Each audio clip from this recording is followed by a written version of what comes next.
성전은 하나님의 아이디어가 아니다라는 제목으로 하나님 말씀 증거하도록 하겠습니다. 지금 다윗이 하나님을 위하여 자기가 성전을 짓겠다 하니까 성전 짓지 말라 뭐 그런 스토리입니다. 여기서 나오는 중요한 두 가지 메시지가 있다고 생각합니다. 먼저 이 사이드 메시지로 먼저 살필 것은 자기 생각에 아무리 좋은 일이라 할지라도 하나님께 물어보고 해야 된다는 거예요. 이게 주 메시지는 아니에요. 이거 먼저 살피겠습니다. 1절부터 4절까지 한번 읽겠습니다. 시작. 다윗이 그의 궁전에 거주할 때 다윗이 선지자 나단에게 이르되 나는 백향용궁에 거주하거늘 하나님의 언약궤는 휘장 아래 있도다. 나단이 다윗에게 아뢰되 하나님이 왕과 함께 계시니 마음에 있는 바를 모두 행하소서. 그 밤에 하나님의 말씀이 나단에게 임하여 이르시되 가서 내 종 다윗에게 말하기를 여호와의 말씀이 너는 내가 거할 집을 건축하지 말라. 앞부분까지 보면 다윗이 승승장구했죠. 그러다 보니까 막 의욕이 넘치는 겁니다. 자신만만하고 그래서 막 상태가 업된 거죠. 그래서 하나님에 대한 좋은 마음이죠. 하나님 내가 성전을 지어 드리겠습니다. 그랬더니 나단이 소위 선지자인데 하나님께 묻지도 않고 즉흥적으로 좋습니다. 그거 좋은 일이지 맞습니다. 그랬더니 그 밤에 그러잖아요. 하나님께서 혼내는 장면이에요. 그죠? 분위기상 너 기도도 안 하고 네 멋대로 대답하냐 이런 거죠. 그래서 4절에 보니까 성전 짓지 마라 이렇게 말씀하셨다는 것입니다. 간단한 메시지입니다. 아무리 좋은 것이라 할지라도 묻지 않고 행하면 잘못된 길로 갈 수 있다라는 거예요. 그래서 매번 물어야 된다는 것입니다. 혹시라도 여러분들 그 직장 생활할 때 상관들한테 이렇게 사랑 못 받고 이렇게 결제가 잘 안 나시는 분들이 있죠. 한번 생각해 보세요. 그런 사람을 보면은 되게 열심히 사는 사람인데 묻지 않는 사람이에요. 그러니까 처음부터 끝까지 자기가 완성된 걸 이렇게 보여준다고 생각하는 사람이에요. 그러니까 중간중간 보고를 해야 되는데 그냥 앉아가지고 죽치고 앉아가지고 처음부터 끝까지 다 완성을 하는 거예요. 그러고 난 다음에 이제 다 됐습니다 하고 결제하러 가면은 성실하다라는 평가를 받기보다는 네 혼자 다 해먹어라 그렇게 얘기를 해요. 너는 상관도 없냐? 네가 처음부터 끝까지 완성된 걸 들고 오면은 뭐 조언해 줄 것도 없잖아요. 네가 다 해먹어라 그렇게 된다고요. 굉장히 건방지게 보고 그럴 때 결제가 안 날 가능성이 크지요. 근데 이게 만약에 어떤 일이 있다 그러면 한 3조각 정도로 나눠가지고 한 3분의 1 하고 난 다음에 가서 물어보는 거예요. 이거 맞냐고. 맞다 그러면 또 그 다음에 또 하고 그 2-3번 물으면요. 나중에 상관이 그 자기가 마치 결정한 것 같이 자기가 만든 그 안건 같이 생각해서 쉽게 결제가 나요. 잠깐 물어봐야 돼요. 지금 직장생활 어려워하는 사람들 보면 성격적으로 이렇게 혼자 있길 좋아하고 혼자서 이렇게 완벽하게 뭘 하는 걸 좋아하는 사람이에요. 그러니까 완성품 갖고 가면요, 그 예스 아니면 노밖에 없잖아요. 그러면 사람은 대부분 노 하고 싶어지거든. 그리고 건방져 보이고 나도 모르는 거 네가 혼자 다 했다라는 생각이 들고. 사람도 이럴진데 하나님 앞에서야 더 그렇겠죠. 우리 뭐 틀리는 존재 아니에요. 그러니까 그냥 매번 물으라고요. 매번 물으면 결제 잘 난다. 결제가 응답 아니에요. 응답이 잘 된다. 그런 지혜를 얻는 우리 하나님 종 되기를 바랍니다.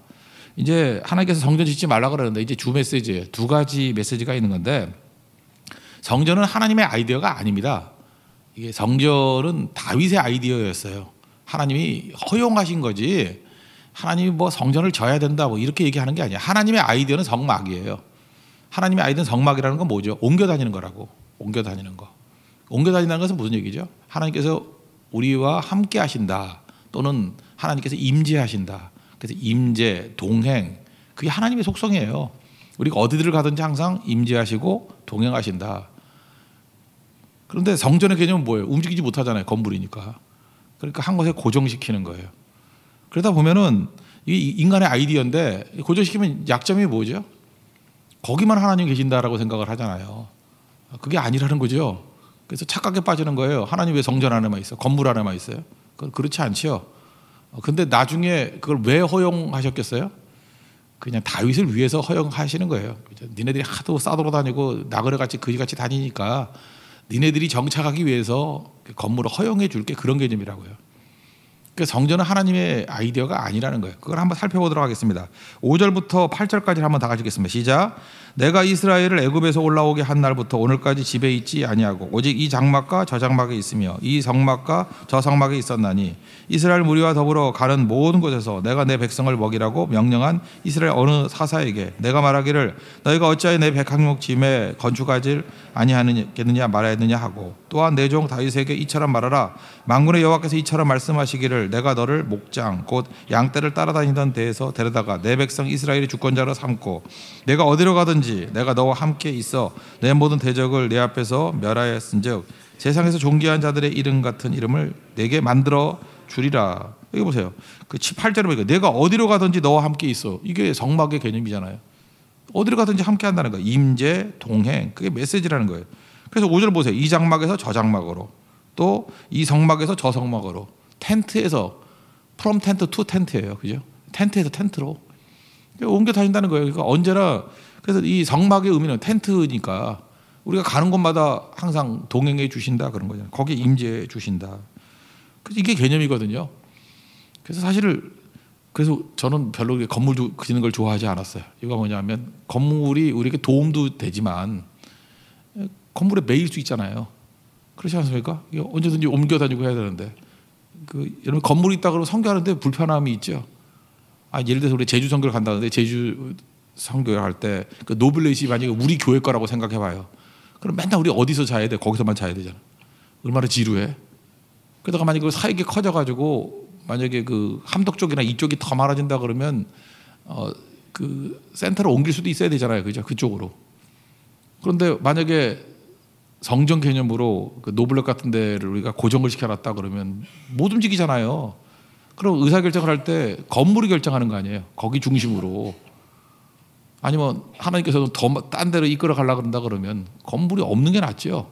그죠? 어딜 가나 텐트 개념이요. 어딜 가나 텐트만 치면 되는 곳. 이동성이에요. 이동성. 그게 하나님의 아이디어라는 거예요. 근데 성전 개념은 이건 다윗의 아이디어예요. 하나님께서 이거 기뻐하는 거 아니라는 것입니다. 그러니까 언제나 우리도 마찬가지예요. 이렇게 이동성에 대한 것들을 꼭 붙들고 있어야 된다는 거예요. 이거 그냥 한 방에 날려버린 사람이 있죠. 신약에 보면 스데반 집사님이 그 설교할 때 이렇게 설교했어요. 사도행전 7장 47절 보니까 솔로몬이 그를 위하여 집을 지었느니라. 여기 보니까 하나님을 위해서가 아니에요. 그러니까 백성들을 사람을 위해서 지었다라는 거예요. 하나님 허용하신 개념이죠. 그러나 지극히 높으신 이는 손으로 지은 곳에 계시지 아니하시나니. 손으로 지은 건물에 있겠냐는 거예요. 하나님이 거기에만 매어 있겠냐는 거예요.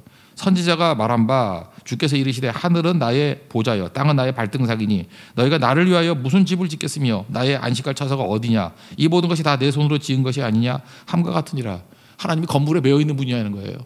하늘이 내 보좌고 땅이 내 발등상인데 그래 조그만 그 건물에 내가 묶여 있겠느냐. 또 다른 말로 뭐야, 하나님을 묶어두는 그런 컨셉은 버려야 된다는 거예요. 그죠? 그거 말도 안 되는 얘기라는 거죠. 그리고 9절을 한번 읽겠습니다. 시작. 내가 또 내 백성 이스라엘 외에 한 곳을 정하여 그것을 심고 그들에게 그곳에 거주하면서 다시는 옮겨가지 아니하게 하며 악한 사람들에게서 전과 같이 그들을 해치지 못하게 하여. 이거 뭐예요? 너희를 위해서 옮겨가지 않게 위해서 배려하는 거다. 허용하는 거다. 그런 개념이지. 내가 너한테 언제 성전 지어달라 그랬어? 이런 거죠. 그러니까 뭐예요? 묶이지 말고 땅끝까지 가라는 거예요. 성전 개념이라면 땅끝에 어떻게 가요 우리가? 제발 그 교회 지을 때 성전 건축 그런 소리 하지 말아요. 성전은 뭘 건축을 해? 그 정신 나간 소리지.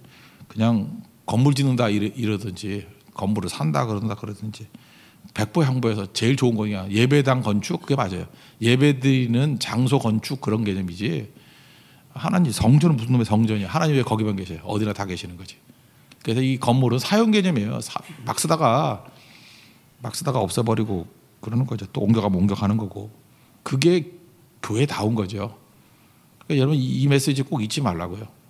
역대상 7장 또 사무엘 7장에도 똑같은 말씀이 나오는데 성전 지으라는 건 하나님의 아이디어가 절대로 아니에요. 인간의 편의를 위해서 하나님께서 사랑하니까 허용하신 거지. 이게 하나님의 아이디어가 아니라니까요. 하나님의 아이디어는 성막이에요. 완전 옮겨 다니는 거. 여러분 그 개념을 가지고 그럼 그 성전이 뭐예요? 우리가 성전이에요. 우리가. 그래서 고린도전서 3장 16절 보니까 너희가 하나님의 성전인 것과 하나님의 성령이 너희 안에 계시는 것을 알지 못하느냐. 하나님이 계시는 것이 성전 아니에요. 그 우리 성전이죠. 그러니까 교회는 뭐예요? 건물이 교회가 아니고 성도들이 사람이 교회예요. 사람이. 그러니까 성령의 임재가 있으면은 믿는 자가 생긴다 그랬죠. 믿는 자들이 모인 게 교회니까 성령 임재를 구해야죠. 성령 임재를. 내 안에 성령께서 계시면 믿는 자가 되는 거고, 그런 사람들이 모인 것을 교회라 그런다니까요. 그래서 항상 여러분들이 성령 충만함, 성령의 임재를 구해서 믿는 자를 만들고 교회를 세워나갈 수 있는 하나님의 은혜의 종 되기를 바랍니다. 예. 그다음 두 번째 메시지는 뭐냐면 누가 주인이냐는 거예요. 이게 성령 짓지 말라 그럴 때 메시지는 이건 하나님 아이디어 아니고 하나님은 건물에 묶이지 않아. 이게 첫 번째 메시지고, 두 번째 메시지는 누가 주인이냐는 거예요. 지금 다윗은 자기가 주인이잖아요. 내가 하나님께 지어 드릴게요. 그런데 이게 하나님이 이제 좀 자존심 상한 거예요. 하나님, 우리 속된 말로 하면은 뭐 네가 나를 위해서 지어 준다고 웃기는 소리가 아니네. 내가 너한테 해주는 거지 네가 나한테 해주는 거냐? 내가 주인이야. 그래서 건물 지어준다 그랬더니 하나님께 나는 왕조 지어줄게 이렇게 나오는 거예요. 그죠? 내가 너를 왕조를 지어줄게. 단어는 똑같아요. 짓는 단어 똑같은 단어였어요. 왕조를 지어줄게. 그래서 이게 얼핏 보면 하나님이 축복같이 보이는데 하나님이 주인이라는 뜻이에요. 내가 주는 거지 네가 나한테 뭘 주긴 뭘 주냐, 뭐 이런 접근이라는 것입니다. 10절부터 15절까지 한번 읽겠습니다. 시작. 전에 내가 사사에게 명령하여 내 백성 이스라엘을 다스리던 때와 같이 아니하게 하고 또 내 모든 대적으로 내게 복종하게 하리라. 또 내게 이르노니 여호와가 너를 위하여 한 왕조를 세울지라. 내 생명의 연한이 차서 내가 조상들에게로 돌아가면 내가 내 뒤에 내 씨 곧 내 아들 중에 하나를 세우고 그 나라를 견고하게 하리니 그는 나를 위하여 집을 건축할 것이요 나는 그의 왕위를 영원히 견고하게 하리라. 나는 그의 아버지가 되고 그는 나의 아들이 되리니 나의 인자를 그에게서 빼앗지 아니하기를 내가 내 전에 있던 자에게서 빼앗은 것 같지 아니할 것이며 내가 영원히 그를 내 집과 내 나라에 세우리니 그의 왕위가 영원히 견고하리라 하셨다 하라. 나단이 이 모든 말씀과 이 모든 계시대로 다윗에게 전하니라.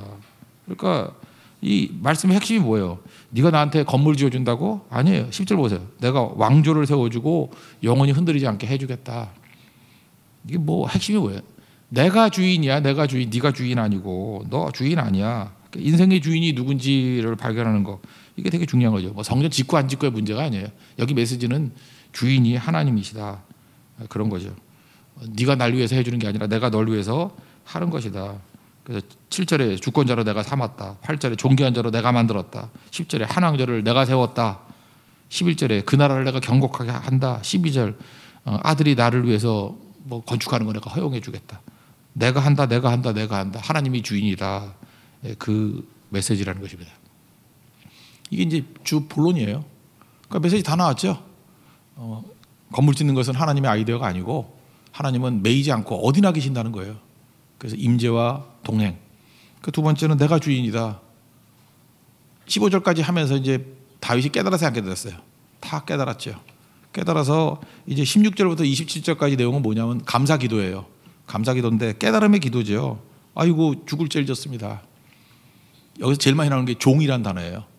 왕인데 계속 주의 종이래요. 주의 종, 주의 종, 주의 종. 뭐 계속 반복이 돼요. 하나님이 주인이시고 나는 종입니다. 그게 반복이 된다는 거예요. 16절부터 19절까지 한번 볼까요? 시작.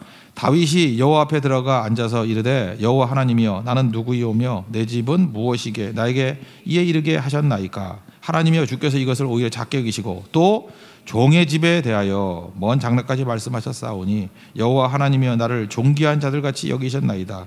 주께서 주의 종에게 베푸신 영예에 대하여 이 다윗이 다시 주께 무슨 말을 하오리까. 주께서는 주의 종을 아시나이다. 여호와여 주께서 주의 종을 위하여 주의 뜻대로 이 모든 일을 행하사 이 모든 큰 일을 알게 하셨나이다. 뭐라 그래요? 계속 주의 종, 주의 종, 주의 종. 그 특별히 16절, 17절에 내가 무엇이간데 이게 막 감탄하는 거죠. 이 자리에 오기까지 하나님 내가 무엇이간데 내가 누군지를 아는 거죠. 내가 무엇이간데 이렇게 여기까지 이르게 하셨습니까? 이런 거죠. 이건 질문이 아니죠. 여러분 그 질문이 몰라서 하는 질문이 있고요. 이건 감탄이에요. 감탄. 이런 거가 똑같은 거죠. 그 사랑하는 거 묻는 거 있죠. 이렇게 남녀지간에 이렇게 사랑하는 사람이 있어요. 너 나 사랑해? 이렇게 묻는다고요. 너 나 사랑해? 그럼 뭐예요? 그 묻는 것 자체가 나는 너를 사랑하고 있다는 게 전제로 깔려 있는 거죠. 나 너 사랑한다 그 뜻이죠. 그리고 너도 나 사랑해? 그걸 묻는 거죠. 안 해봤어요? 그런 사랑? 한번 생각해보세요. 어떤 여자가 남자를 사랑해. 너 나 사랑해? 이렇게 물을 수 있죠. 그 길거리 가는 아무 남자나 붙잡고 그렇게 얘기해요? 그건 미친 여자지. 관계없는 사람한테 너 나 사랑해 이렇게 묻지 않잖아요. 너 사랑해 한다는 건 뭐예요? 내가 너를 사랑하고 있으니까 확인하겠다는 뜻 아니에요. 그렇다 그러면 요한복음 21장에 나오는 예수님이 그러잖아요. 베드로에게 너 나 사랑해? 그러잖아요. 그러면 예수님이 베드로 마음 물어보는 것만 있는 게 아니고 전제는 뭐예요? 내가 너를 사랑한다라는 거죠. 아니 사랑하는 분이니까 묻죠. 너 나 사랑해? 그 배경에는 내가 너 사랑한다는 게 깔려 있잖아요. 그러니까 베드로가 응답하잖아요. 네, 내가 주를 사랑하니 주께서 아십니다. 그런 거예요. 지금 여기서 다윗의 지금 모습을 모르시겠어요? 내가 무엇이간데 이걸 해주셨습니까? 그럴 때 감탄이라고요. 하나님이 다 주신 거라고. 하나님의 은혜라고. 이런 게 되게 중요한 거죠. 내가 뭐 드리는 게 아니고 하나님께서 나에게 다 채워주셨다라고 하는 거죠. 얼마 전에 우리 딸이요 저한테 용돈 좀 달래요. 그래서 용돈을 달래서 그 이유를 물어야 돼요. 왜 그랬더니 아빠 선물 사드리려고. 그래서 줬더니 그거 갖고 선물 사주면서 고맙다고도 안 그러는데 나한테. 그럼 내가 지금 뭐 속은 것 같아요, 그죠? 용돈을 달래줬더니 아빠 선물 사주려고. 그리고 받고 나보고 좋아해야 된대. 내가 하면 더 편한데, 그죠? 우리가 지금 하나님 앞에 그러고 있어요. 하나님 뭐 주세요. 그래서 하나님 다 주신 거잖아요. 그러고 난데 우리가 해드린다 그러면서 내가 줬는데 하나님 뭐 하는 거야? 이러는 거 똑같은 거죠. 뭐 그래도 귀엽게 봐주겠죠. 그렇지만 근본을 하려는 거예요. 하나님 우리 아버지예요. 그래서 어떤 분은 이렇게 정리를 했다. 참 재밌는 표현인 것 같아요. 신앙이란 건 뭐냐면 호적 정리래. 뭔 소린가 했더니 하나님을 나의 아버지로 여기는 게 그게 신앙의 출발이라는 거예요.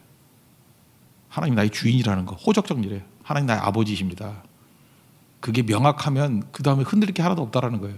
아버지가 주시는 거죠. 아니 자식이 부모에게 뭘 얼마나 주겠어. 어린 자식이. 부모가 자식에게 주는 게 훨씬 더 많죠. 그죠? 하나님 앞에 이걸 잊지 말라고. 그러니까 하나님이 아버지시고 우리는 자녀고요. 하나님이 주인이시고 우리는 종이에요. 다윗이 명확히 깨닫잖아요. 다윗의 원래 전제는 뭐였어요? 뭐 승리했더니 의기양양해가지고 하나님 내가 성전 지어 드릴까요? 뭐 이랬다고. 내가 그랬다고. 내가. 앞에는 종이란 말이 없어. 다 내가 주를 위하여 뭐 짓겠습니다. 뭐 이따위 소리 하면서 마치 자기가 큰일 하는 것 같이. 근데 하나님의 명령 듣고 그건 네 아이디어잖아. 나한테 묻지도 않고. 근데 허용을 해주겠다. 나는 이렇게 건물에 매이는 존재가 아니야. 어디나 있는 존재야. 그리고 또 하나는 뭐예요? 네가 주인이라고 내가 주인이야. 근데 다윗은 깨달았어요. 여러분 15절까지 읽고 못 깨닫는 사람 되게 많은데 다윗은 이 말이 뭔 뜻인지 깨달았어. 그래서 깨갱하면서 16절부터 뭐예요? 주의 종. 마지막 3절도 한 번 더 읽어보고 마무리 짓죠. 25절부터 27절까지 읽겠습니다. 시작. 나의 하나님이여 주께서 종을 위하여 왕조를 세우실 것을 이미 듣게 하셨으므로 주의 종이 주 앞에서 이 기도로 간구할 마음이 생겼나이다. 여호와여 오직 주는 하나님이시라. 주께서 이 좋은 것으로 주의 종에게 허락하시고 이제 주께서 종의 왕조의 복을 주사 주 앞에 영원히 두시기를 기뻐하시나이다. 여호와여 주께서 복을 주셨사오니 이 복을 영원히 누리리다 하니라.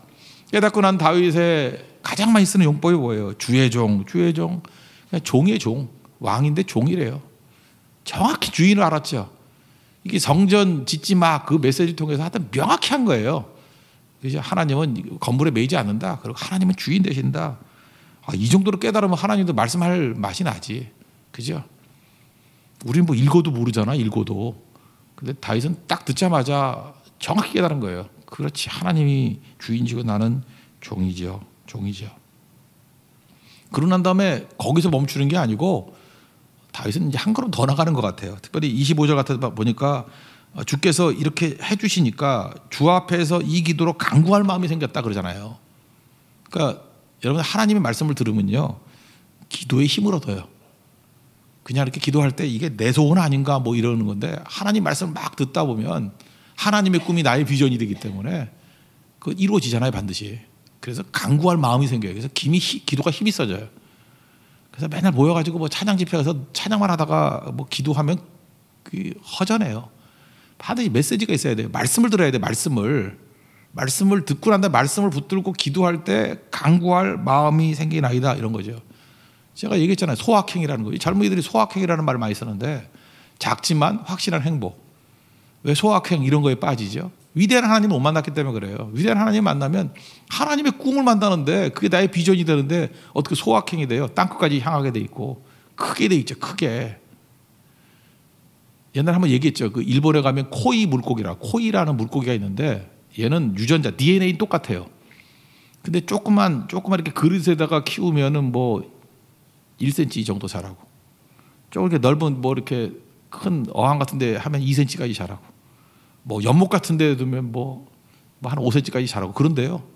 근데 큰 뭐 강에다 풀면은 막 10cm, 2cm까지 자라고 DNA가 똑같은 거예요. 코이 물고기가 너무 특이한 거예요. 환경에 따라서 스케일에 따라서 이게 달라져요. 크기가. 우리 크리스찬은 딱 코이 물고기 같은 존재예요. 똑같은 DNA를 갖고 있고 똑같은 성령을 갖고 있는데 이렇게 좀생이 같이 조그만 데 있으면 맨날 거기서 무엇을 먹을까 무엇을 마실까 무엇을 입을까 맨날 그러다가 말아. 크리스찬이랑 다 똑같은 크리스찬이 아니에요. 맨날 앉아가지고 달라 이러다 끝나는 인생이 있고 이게 좀 커져야 돼. 그래서 교회는 스케일이 커지면은 이제 국내 선교 정도 가. 그래서 뭐 제주도 고성 이루고 있어 맨날. 그렇게 더 커져 버리면은 나중에 온 우주 만물을 창조하는 자가 된다고요. 역사를 움직이는 사람이 된다고요. 이게 코이 물고기 메시지예요. 다윗이 왜 커졌는지 알아요? 자기 아이디어로 커진 게 아니라 지 아이디어는 성전 질 그 정도밖에 안 돼. 인간의 아이디어는 좁은 거예요. 맨날 벽 쳐놓고 요게 내 땅이야 이러고 있다고 맨날. 벽 쳐놓고 우리 편 모여라 이러고 있는 게 인간이에요. 기껏 말해봐야 뭐죠. 큰 벽 쳐놓고 크다 그러는 거예요. 근데 하나님을 만나니까 커지잖아요. 그죠? 사도행전 보세요. 그 팔레스타인 동네에 있던 어부들, 별것도 아닌 인간들이 땅끝을 보잖아요. 땅끝을. 그 향해 나가잖아요. 막. 팔레스타인을 떠나지도 않았던 사람들이 막 땅끝이 향해 나가잖아요. 이게 영적 코이 물고기하고 똑같은 거 아니겠어요? 우리 하나님 앞에서도 우리 그런 비전 가지고 나가기를 원합니다. 필리스 브룩스 얘기했잖아요. 내 능력에 맞는 일을 구하지 말고 내 능력만 맨날 하면 쪼그라들잖아요. 하나님의 사명, 일이죠. 일. 엄청난 큰 걸 보라고요. 하나님의 꿈과 비전을 보라고요. 그걸 보고 능력을 구하라고. 그럼 주시겠어요? 안 주시겠어요? 주신다는 거예요. 그게 바로 누구예요? 다윗이에요. 다윗 된다라는 거는요. 시각 차이예요. 시각 차이. 자세 차이라고. 나는 종이고 주인의 뜻, 하나님의 뜻을 받아들입니다. 거기서 다윗이 나오는 거예요. 다윗 뭐 행동 따라 한다고 되는 게 아니라고요. 시각이에요. 시각. 그의 그 퍼스펙티브, 그 시각을 배워야 된다고요. 그게 믿음이에요. 눈 바뀌는 게 믿음이에요. 하나님 앞에서 여러분들 이런 성전 메시지 짓지 말라 하는 이 단순한 것 같이 보이지만 여기서 엄청 깨달은 거죠. 하나님 건물에 머무르는 분이 아니라 무소부재라 그러죠. 어려운 한자를 쓴다 그래요. 어디나 계시는 분이다. 교회뿐만 아니라 가정, 직장 어디나 하나님은 다 계신 거죠. 인도, 네팔 뭐 어디나 하나님께서는 세상의 구주가 되신다. 그거를 붙들라는 거고, 그리고 언제나 주인 대신 하나님 따라갈 때 우리 주인 아니에요. 우린 종이에요. 그때 가장 강력해질 수 있다는 걸 깨닫고 주인 대신 하나님 잘 섬길 수 있는 믿음의 종 되기를 축원합니다. 모두 자리에 일어나겠습니다. 내가 주인 삼아 모든 것 내려놓고 찬양하겠습니다.